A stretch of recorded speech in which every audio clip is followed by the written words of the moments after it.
Hello, you're watching HW News. This is me, Anusha. Let's have a quick look at the headlines today. Nobel Prize winner Abhijit Banerjee visited Prime Minister Narendra Modi for a brief meeting at the Prime Minister's residence and said that Prime Minister joked about the media trying to bring out anti-Modi remark from him. Addressing a media conference after his meeting with Prime Minister Modi, Abhijit Banerjee said that an important point for India is to create a bureaucracy which takes the view of the people into account. So it was a privilege to have this meeting with the PM.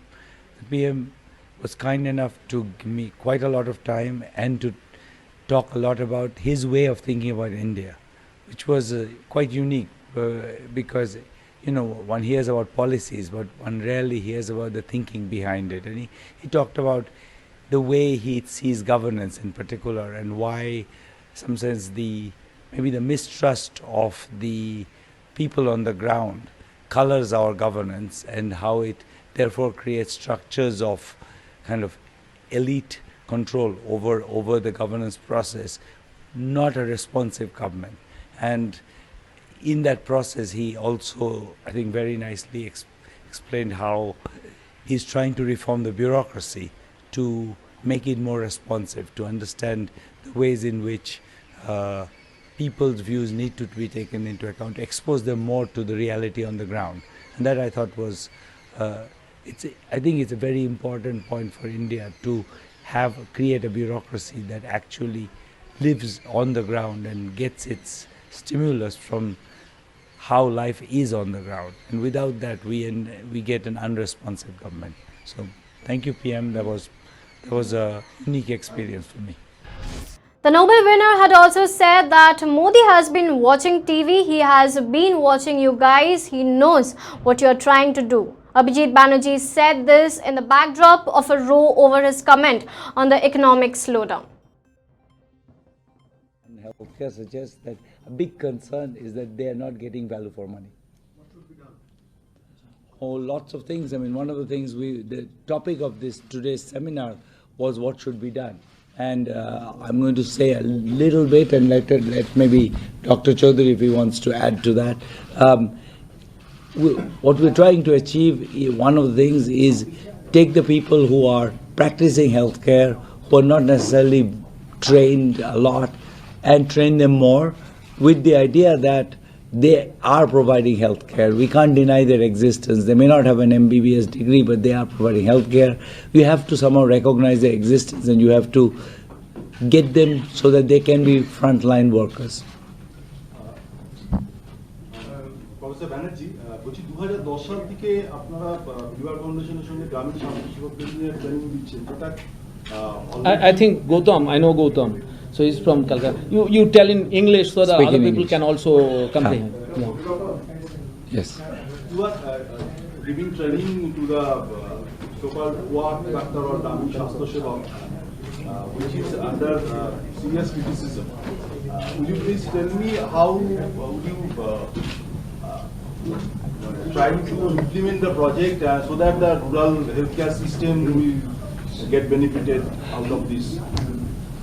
I mean, I don't think I'm saying. I think already answered that question, which is that I think you can either deny that they exist, and given that most of the healthcare is provided by them, you can then bear the consequences, or you can actually recognize their existence, and then you can actually regulate them, you can train them, you can require standards of quality.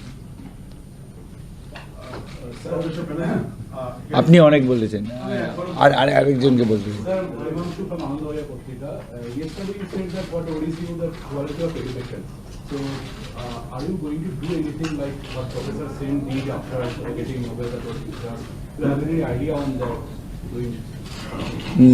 No, I haven't thought about it.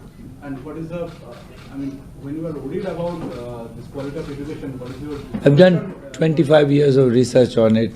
I'm worried about it. I've already paid my dues a little bit to it. And then we're still working on it. We still try, a very large part of my own work in India is on education, trying to improve the quality of teaching. And most of those are with Pratham, and many of them are published. You can look it up. It's not. There's nothing. It's very much.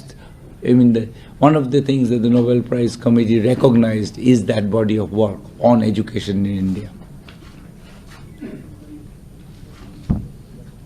Professor Banerjee, there is a program in West Bengal called Kanyasri. I don't know enough about it. So there is a direct cash transfer to the girl child to continue their studies up to 12 and then... I don't know enough about this. I'm not going to speak. I reserve the right to be ignorant about things and not answer them.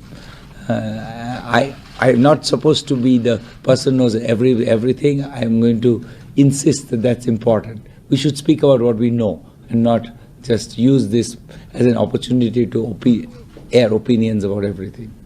Okay, thank you. Professor Banerjee, I think you've asked. I'm going to let somebody else ask. You did.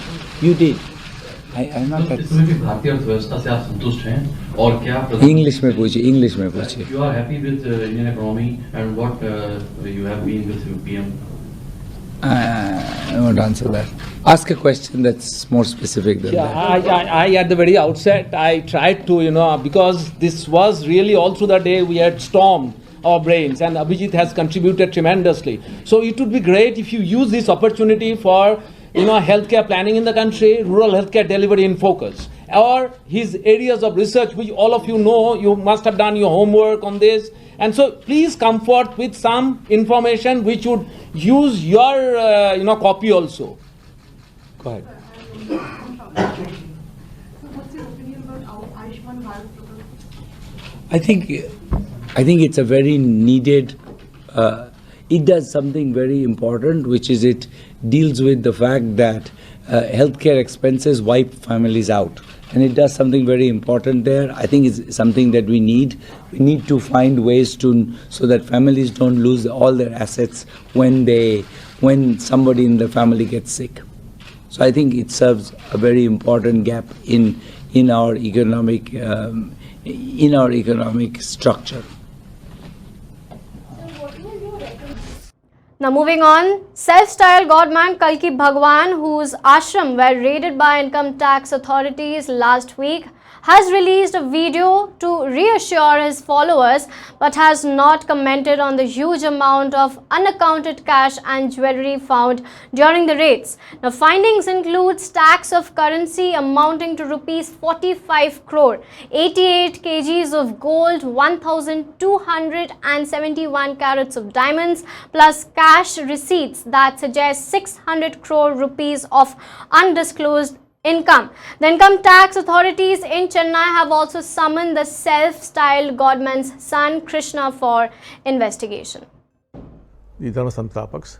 So I have not run away from the country. I am very much there.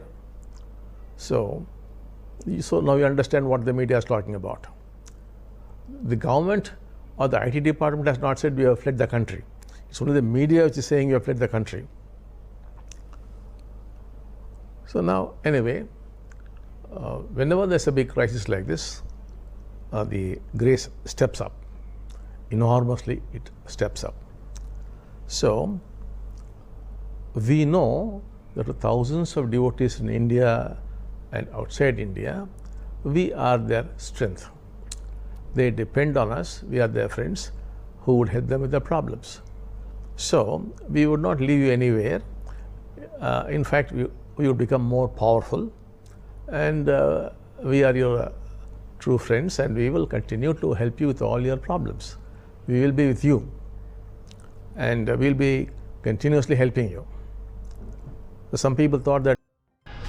Now, shares of Infosys on Tuesday dropped nearly 17%, whipping rupees 451 crore. If I say again, rupees 53,451 crore from its market valuation on concern over a whistleblower complaint which alleged that two top executives of the company were indulging in unethical practices to increase short-term revenue and profits. In a statement, Infosys chairman Nandan Nilekani had also said that the company's audit committee will conduct an independent investigation on the whistleblower's allegation. Now, employees of global software vendor Infosys, in a letter complaining of alleged unethical practices in the company, accused a top company official of mocking two independent directors with derogatory reference to their place of origin.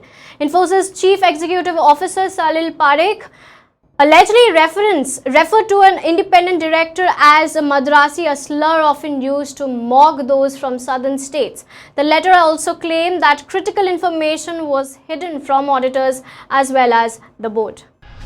Now, moving on, P Chidambaram was granted bail today in the INX Media corruption case by the Supreme Court, which ruled that there is no possibility of the former Union Minister absconding and no whisper of any evidence that he tried to influence even one witness. But Mr. Chidambaram will not be released as he remains in the custody of the Enforcement Directorate. P Chidambaram, arrested by the CBI on August 21st, had been in judicial custody in Delhi's Tihar jail until last week, when he was handed over to the Enforcement Directorate. The 74-year-old Congress leader has been granted bail in the CBI case but will remain in the Enforcement Directorate's custody till 24th of October, the top court said today. Now, India is likely to sign an agreement on the Kartarpur corridor with Pakistan on October 24th instead of tomorrow, postponing the event by a day, the government sources have indicated. Now, India and Pakistan had earlier fixed the date of October 23rd as a date for signing the agreement aimed at ensuring a visa-free travel for Indian pilgrims to the Gurudwara Darbar Sahib through the 4-kilometer border corridor. And for more news updates, log on to www.hwnews.in.